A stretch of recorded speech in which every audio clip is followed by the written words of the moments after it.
Taiwan, a vibrant democracy in the heart of Asia and home to more than 23 million people, is under threat. The island nation has to warn off Chinese warplanes and military ships operating around its territory on almost a daily basis.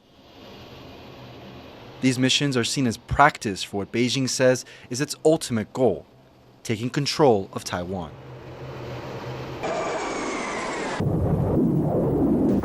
For decades, China has threatened to invade Taiwan, which it claims as part of its territory, and it's been modernizing its military so it can do so quickly.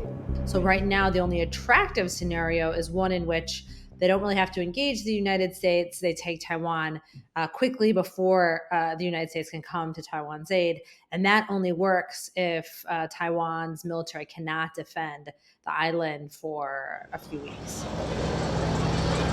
To try and make it as difficult as possible for China to even attempt an attack, Taiwan has spent tens of billions of dollars on weapon systems from its largest ally, the US. Beijing spends almost 12 times more than Taipei on defense and has a much larger military than Taiwan. China has 11 times more soldiers, 6 times more fighter jets, and double the number of warships. This leaves Taiwan with little wiggle room on how it spends its defense budget. So in order to be able to secure its, its territory, protect its national security, it needs to be really smart with its investments in sort of getting the maximum dollar out of each investment into defense. But while Taiwan continues to boost its combat readiness, the country is facing a dilemma. Over $19 billion worth of weapons and systems are delayed.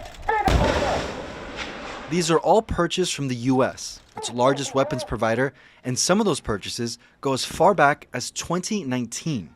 They include systems like battle tanks, drones, rocket launching systems, artillery cannons, hundreds of missiles, fighter jets, and the list goes on. These delays are linked to supply chain issues caused by the COVID-19 pandemic, the war in Ukraine, and limitations in the US defense industry. Delegates from Taiwan's defense ministry recently traveled to Washington for security talks with industry leaders and urged them to speed up production. Speaking to TaiwanPlus, they say they are confident that the backlog will be resolved. 那美方对于这个所有军售的部分也成立一个专案的编组，来优化它整个一个军售的一个程序啊，是不是由专人专责来做一个协助，来做一个有效的管制？我相信在我们台美双方协助共同合作之下，有关军售这一部分呢，应该可以达到我们所期望的最后目的。 As the country waits, there are concerns that the failure to deliver these weapons could give China an advantage in any conflict. And it's a challenge that policymakers in Washington are aware of. I think what we're seeing now is a recognition that the challenge and threat that China poses to peace and security in Asia is evolving, and US policy is evolving as a consequence. And it's the responsibility of our community, in cooperation with the US government, to evolve with it. The weapons backlog is a problem that could be the difference between war and peace for Taiwan, and one whose solution ultimately lies in the hands of policymakers in Washington, not Taipei. Devin, Tsai, and Jaime Ocon for TaiwanPlus.